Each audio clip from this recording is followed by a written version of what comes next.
Hello and welcome to The Living Room, brought to you by Curzon Home Cinema.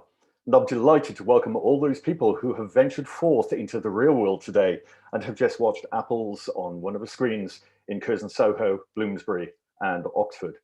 If you're watching this live on YouTube, you can join the conversation by posting a question in the comments box, or you can post a question on Twitter using the handle @Curzon Cinemas and with the hashtag Curzon Living Room. Christos Nikou's feature directorial debut screened to great acclaim in the Orizzonti section of Venice Film Festival last year. And one of those impressed with it most was festival jury president Kate Blanchett, who came on board as executive producer to help promote the film. A moving and wryly funny portrait of grief in the time of a fictional pandemic, Apple's skewed view of the world is what makes it so enticing initially, but it's the film's warmth and its humanity that ultimately impresses. I'm delighted to be joined today by director and co-writer Christos Nikou. Hello, Christos. Hello, Ian. And thank you for joining us today. Thank you for the invitation. I'm very glad that I'm here. And I'm also very happy that the movie is right now in the theaters in UK, and I hope that the audience really enjoyed the film. And I gather you've got calls for celebration with cinemas in Greece. You've also just opened, haven't you? Yes, today, actually. Very open today. Only the open air ones, but yes, very open. That's good. It's a start. It's a step. Yes, I will say sure. The questions I'm going to ask right from the outset are kind of going to give a little bit away about the film. So if you haven't watched it yet and you are going to watch it on Curzon Home Cinema or in the cinema itself, I would strongly recommend that you watch the film first. I want to talk about the actual story itself. But perhaps first we could chat a little bit about the pandemic theme in relation to the timing of your film. How long ago did you actually originate the idea? I had the idea around 7 years ago now. And we started writing with my co-writer almost immediately. Yes, of course, it's a coincidence, the pandemic. I mean, it's a coincidence, and I hope that this also helps the people, because right now this movie is not so fictional. Maybe it's not so science fiction. It's more a reality in a way, and I feel that the audience will resonate easier with elements like loneliness, isolation, uncertainty about the future. That are elements that we also have in the film, and we also deal right now in real life.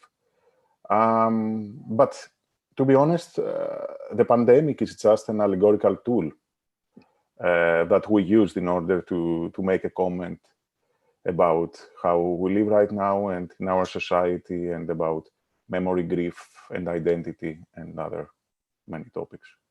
And I gather that you mentioned grief there. The actual origins of the story came sort of sometime after the passing of your own father. Yes, exactly. It was the time that I was trying to deal with his loss, and I was trying to understand how selective is our memory, and how actually you can erase something that hurts you so much from your mind, from your memories. And if you will erase these memories in order not to be painful, then what it will happen? And are we going to lose our existence in that way, our identity, our personality? And could it be that we are the things we don't forget, because in a way we are our memories? So all these questions about memories were in my mind, and I was trying to understand how our memory functions, because actually I don't have yet an answer, to be honest. I don't know how memory functions, but also in the movie, I don't think that we are asking this question more. We are just presenting the problem, and we are trying to understand more a few things, maybe. I think one of the things that struck me watching the film the second time, it's perhaps stating the obvious, but the complexity of memory and the levels with which you engage. It was interesting because I was trying to figure out the first time, obviously there are little clues like breadcrumbs throughout the film, but once I fully realized what the narrative was and then went back and watched it again, one of the things that struck me as incredibly moving was the importance of associative memory, the things that you see in everyday life that you take for granted, but then once you've experienced loss of someone or something, that those things that perhaps were banal and didn't mean anything to you suddenly carry such weight. Yes, exactly.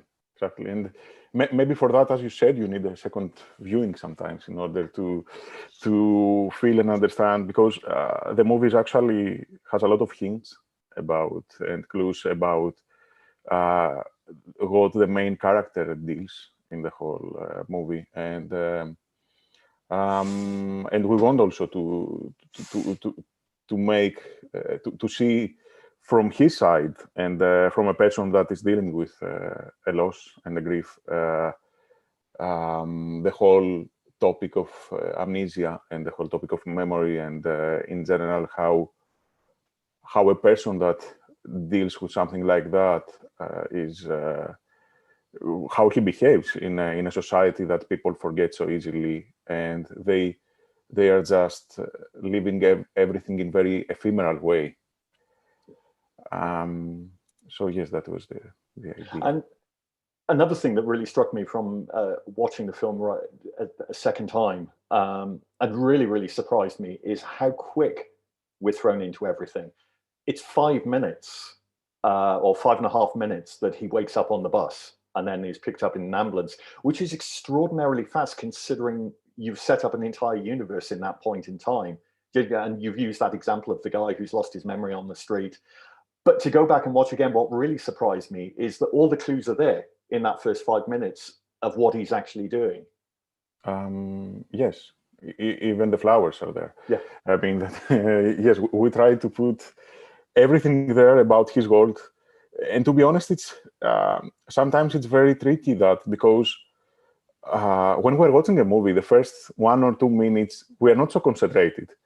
And we don't remember everything. Even if, for example, I remember that at the beginning, when we showed the movie to some people, that none of them observed the dress of his wife in the house, and it's one of the first shots. So suddenly we're putting immediately the presence of her somehow in the movie, but we know that we want to build everything in a very subtle way, so that it's not so obvious from the beginning. It's not so that it is in the back of their mind somehow, and when the twist is coming, that it's not an unexpected twist, or that it's something that it's coming from out of nowhere, but it's coming, that it's built gradually, the whole movie. And then about the world, as we wanted very much to tell the story through the main hero, and to tell the story through his journey, and to be all the time on him, we tried to say a few things about the world at the beginning, and then to concentrate on his story and not concentrate on the world, because we tried to follow everything through his emotions somehow. Yeah, it's funny that the film, watching it again, the film that really came to mind, not in terms of genre or similarity, but in the way that I suddenly realized that everything was in front of me, was actually The Sixth Sense, where in that film you've got everything, and it's only when you go back and look at it again you just think, oh my God, was I blind? How did I not see that? But yes, also, or like Usual Suspects. Yes, yeah, exactly. Everything was there, and at the end we were like, what the fuck? I mean, what's going on here? How much of a challenge was it to actually write those early stages, knowing you were doing this, and you were doing it for an audience watching it, moving at quite a quick pace? Did you have a much longer introduction, and then gradually through various drafts you sort of cut it down, or was it there from the outset? No, it was from the beginning like this. And in general, the only thing that it was very tricky on the script was where we will put all these hints about his real personality, and about I mean, the things that we are trying, because as you said, in movies like that, like in Sixth Sense or in Usual Suspects, or in all these movies, you have to give all the hints in a very subtle way, but not because I'm happy that nobody understands it from the beginning. Nobody understands his story from the beginning, even if in the hospital, when he imitates, for example, the movement of the other person that says that he has a problem, he has a headache here, and then he's doing it the second day, or later on the test when he's trying to lose the test. I mean, there are a lot of moments that somebody can realize it, and on the second viewing can realize it easier. But we try to make everything that, and I'm happy that it works until now. I mean, nobody has told me that he realized about Ari's real secret on the first 20 minutes or earlier. Now, I had a friend who said they got it the moment he recognizes the dog, and obviously they just. Yes, but that was the first moment that we wanted the audience to realize it. I've got a question here from Conrad from London. He just has a question about research, and he said, in terms of looking at amnesia, was there specific types that you researched, or is this something that you and your co-writer just kind of drew on your own imagination? Totally the second one. We didn't do any research at all. My co-writer wanted at the beginning, and I was like, no way. I mean, that's a fiction, that's a fairy tale. We have to tell our story, and everything is an allegory. Of course, we try to make something that is close to reality. I mean, and more because I have never met an amnesiac. More, we followed amnesiacs from other movies, for example, of Kaurismäki, or from The Man Without the Past, or from other movies that I have watched, and not how they behave, I mean. So that was the only reference that we had. You're mentioning films, movies. Obviously, another one is Eternal Sunshine of the Spotless Mind. And of course, with that in mind, I'd like you to talk about the disturbed memory department at the neurological hospital, because it struck me that it was something that seemed conceived half by Charlie Kaufman and half by George Orwell. And I was just wondering about your idea about coming up with this place that seems helpful and benevolent, but actually feels scary at the same time. Yes, because of course, Charlie Kaufman is always an inspiration for everything. I think that he's the best writer right now in the world, and he's really amazing. And George Orwell, 1984, is my favorite novel, so for sure it's also an inspiration. But yes, this department in the hospital, and the way that the whole treatment that they created. First of all, I believe that somehow we accept everything that doctors say very, very easily, because it's something that we cannot do anything with that. So it's very funny how, even if a doctor say, yes, do that, we will do it. I mean, even if he doesn't know if it's good or bad, we will just do it because a doctor knows. So somehow doctors are a little bit like gods in this world, in every world. I mean, they can tell us what to do, and we have to do it. Right now with the vaccine, for example, we are doing the vaccine, if we will die tomorrow, I don't know. But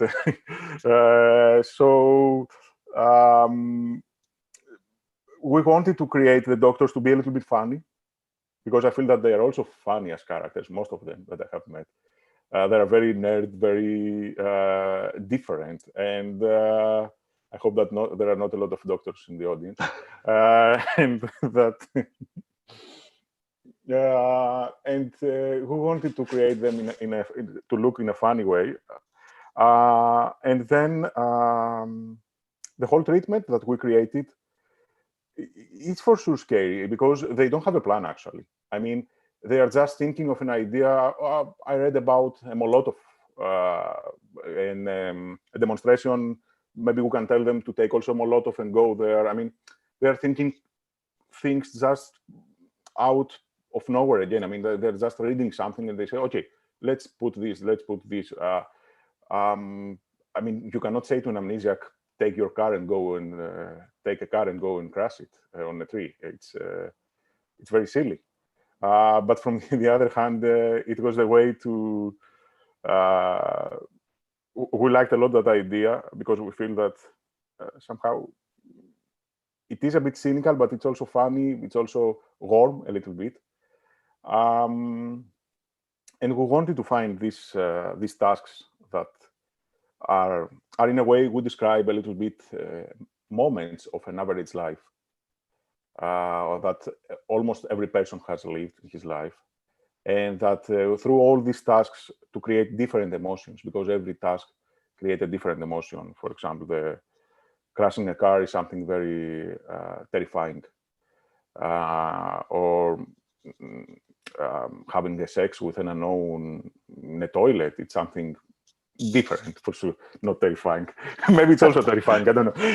But maybe it's I think it depends on the size of the cubicle. Yes, exactly. So yes, we tried in that way to create these memories for them.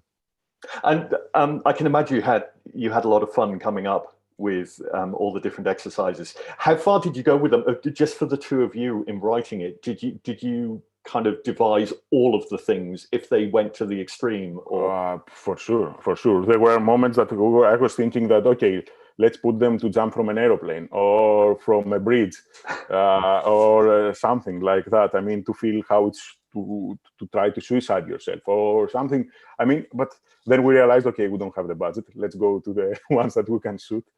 And yes, that was the only limit that we put in ourselves. The only compromise was that because of the budget, we couldn't do everything. So yes, but of course, we went very far, very, very far. But it's also one of the other things I liked about these exercises was that it was telling us as much about the doctors and their personalities and the kind of people they are and the interactions. And again, you get that with the tone of the voice on the cassettes. Which is just quite wonderful. And actually, that I've got a question from Sandy, who's from Bath, saying, "Could you talk about the analog?" Yes. I believe that the technology has affected a lot our memory, because in the past, for example, I remembered by heart more than 50 or maybe 100 phone numbers. Right now, I remember one or two, or we are using Google Maps in order to go somewhere. So in general, everything, it has become so easy through the technology and through internet. We just press a button. Even if we want to remember a name of an actor, we are just going to IMDb. We are not trying to remember. So I feel that we practice less and less our memory, and that has that's for sure a little bit that has, I mean, the problem with our memory is bigger right now. I mean, that we forget more and more, and it has affected us more. Because we don't store our data in our mind, we store our data in devices most of the time. So we wanted to show that, but more, I feel that instead of putting the characters to having all the time their phone on their hands, their cell phone on their hands, and or to have to go and make something that it looks futuristic, we try to make something that to imply all these things in an analog way. In a what if we were in a little bit in a recent past, and somehow everything was analog, and also to give a nostalgic approach, because most of the elements that they are using are elements that are almost forgotten right now, like Polaroid cameras, old TVs, old radios, tape recorders, and stuff like this. The interesting thing with the photography, with the Polaroid cameras that I thought was really good is that previously the whole point of photography is not just taking the photo, but there's the tactile element of it. It's having the physical thing afterwards. And I mean, I'm going to sound very old saying this now, but I go to a music gig, and my vision of what's happening on stage is sometimes blurred by 200 lights on in front of me of people filming it. And all that goes through my mind is, are you ever going to really watch this footage ever again? It's this thing that you're shooting, but it's at the same time, it's distancing you from the actual experience of enjoying what's happening in front of you. Yes, to be honest, I haven't seen that, but I totally agree, and I feel that right now we have lost a little bit that patience in order to wait for some things and to do them and to feel them a little bit later. And this is also about the photography. From the moment that you mentioned that it's we want to also to make a comment about social media and how we behave right now in general with photos, as we are trying to capture every moment, but most of the times we're capturing these moments, these memories, in order to upload them later on an Instagram page or on something on social media in a digital photo album, which is different from the photo album that the main character is having, an analog one. So yes, through this whole treatment, we tried also to see and to make a comment in that perspective, and how we experience life in that way. And a lot of how we feel about the film, obviously, is, and the emotions in it, because of Aris's performance. And I know that he appeared in your 2012 short, KM, and audiences probably in the UK saw him in Yorgos Lanthimos's Alps, which opened here. He's incredible because he has this very serene presence in the film. There's this calmness to him. Could you talk? I'm assuming that, well, obviously you knew him because of a previous film, but had you written this role with him in mind? Yes, totally. We wrote the whole part on him. When we finished the short film, he told me to write something for him, and I had this idea about this movie, and so immediately I started writing with him in our mind, with my co-writer. So everything that he's doing on the movie, we knew exactly that he could do it. We knew exactly that he has this strong body language that I really love, and the way that he performs, we knew exactly what he could do. We know that he's very calm, because he's also a very religious person. Yeah. So he's very, very calm as a person, and very, very silent. He doesn't want to disturb, want to interrupt other people. So we had something that is very close to his character, actually, and that we knew that he could perform it in the best way. And we know that he could bring also this warmness on the screen from his through his emotions. And he can dance. And he can dance, yes, of course, and he can dance. And that, in general, I asked him to watch also some movies in order to combine a little bit this physicality, this body language that he has through different movies. Some movies of Jacques Tati, that he's doing everything in a more minimal way, and two movies with Jim Carrey, The Truman Show and Eternal Sunshine of the Spotless Mind, that he's doing a little bit more over, and to combine these two in one somehow. That was the idea at the beginning. It's funny, it's saying about that dance sequence. I first saw this film, I think in early December, and it was amazing. That was the one moment in the film that I kind of thought, wow, this guy, he's with all these people and they're having a great time in a bar, and he's just dancing in his own world. And I thought, at some point in time, we will get back there and be doing that kind of thing. I've got another question here. This is from Emma, who said, could you talk a little bit about the visual style and your conversations with the cinematographer? Yes, for sure. First of all, his name is Bartosz Winiarski. He's from Poland. It's his debut too, as a cinematographer. The way that we worked it was that we selected from the beginning to shoot in 4:3 aspect ratio, because it's a direct reference to Polaroid cameras. And then it's also an aspect ratio that is mostly for portraits. And it was used, for example, in the past, and in the recent past, mostly, of course, in some movies, but mostly in movies, for example, from Andrea Arnold, used it a lot with Robbie Ryan in their movies. And Pawlikowski with his two black and white. Yes, Pawlikowski, of course. But we haven't seen it. We saw it more in movies that were a little bit more, if we can tell them, more social movies, or humanistic, but we never saw that aspect ratio. I know that this year also Charlie Kaufman shot in 4:3, but we never saw it in something that is conceptual and more dystopian, if we can call that dystopian. So we wanted that because I feel that with that aspect ratio, you can go closer to the human. You can go closer to a person, and with these portraits to show more that to isolate him in the frame, and that everything there, but we concentrate on him and we see everything through his eyes. And that was the idea, and that's why we selected this and we went with that. And then in general, the color palette was more, we tried to make something that it looks like an old film a little bit and close to Polaroid cameras, Polaroid colors again. So yes, that was the idea behind the look. I've got a question from Alexis, who said that congratulations on your film. It's a really beautiful film. And could you talk a little bit about what Greek cinema is like at the moment? Because obviously we've had films over the years, but your film feels like such a different and refreshing angle. So what is sort of the Greek cinema like at this moment in time?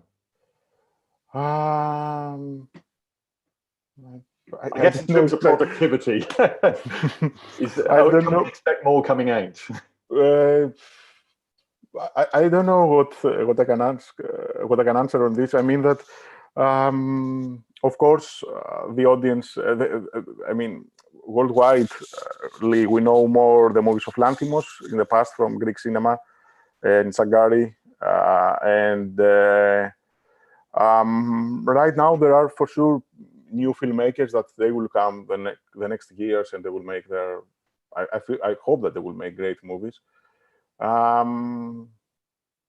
But I don't know. I mean that here we had a lot of difficulties the last years with the Greek Film Fund and everything, and it was very hard to make all these movies. Even for Apples, we made the movie with only 250,000 euros.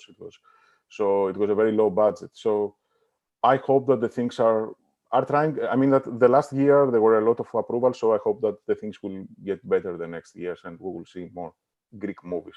And I mentioned at the beginning at Venice, you met up with Kate Blanchett and she came on board. And perhaps you could talk a little bit about that to round off. And also, I know that you are already on a new project, which are you allowed to talk about that at all at the moment? Or? Oh, yes, I can say a few things, not a lot, but yes, for sure. It was the first day of the festival when, before the screening, I received a message that Kate wants to meet me. So I was very excited about that. And I met her one of the next days in Venice. She saw the film, she loved it, and she wanted to discuss. We discussed for around 2 hours about movies, life, and in general. And we realized how many similarities we have and how passionate we are both for cinema. Kate is a super cinephile. I mean, she's watching movies all day. She has a great taste. And we decided immediately that we want to work together. She proposed me to work together on the next film. And as I had already written the next, the idea, we were on the treatment actually of the next script on that moment with my co-writer from Apples, Stavros Raptis, and Sam Steiner. He's a UK very, very talented young writer. So we decided, I told her about this project, and she asked me if she can produce it. I said, I mean, of course, it's my big honor. So, and then she asked me if she can also come on board on Apples as executive producer, and we started working together. So everything happened very, very quickly. I mean, 1 or 2 weeks after Venice, we have agreed already in everything. And also at the same time, I met Carey Mulligan, and we decided to work together in the next film, which is called Fingernails, and we hope that we will shoot it at the beginning of 2022. It's a movie again that we're creating a world where somehow romance and love is missing a little bit in this world, but people are desperate to take it back, and they are struggling to find again love in their life. And it's an absurdist, a little bit romantic comedy drama, and with a lot of dance scenes, a lot of a lot of songs, and a lot of, in the same style. It's a little bit like the other side of the same coin of apples. Well, to paraphrase Renée Zellweger in Jerry Maguire, you had me at the dancing. I very much look forward to it. Apples is now on release both in cinemas and on Curzon Home Cinema. You can go to Curzon.com to find out more about the release. It's also a brand new, spanking new website that Curzon have created over the course of the last few months. And it features the Curzon Journal, which is news, reviews, and stories all about films coming out and films that have shown in the past. And there's currently a brand new article on apples that you can read there. You can also find out on Curzon.com about upcoming living room events. And all that remains is for me to thank you, Christos, for joining us today. And again, congratulations on the film. Thank you very, very much, Ian. And I really hope that the audience will return again to the theaters and will start watching again movies on the big screen. That's what we all need. And yes, it's really great that theaters are reopened. So let's go. Very good. Thank you.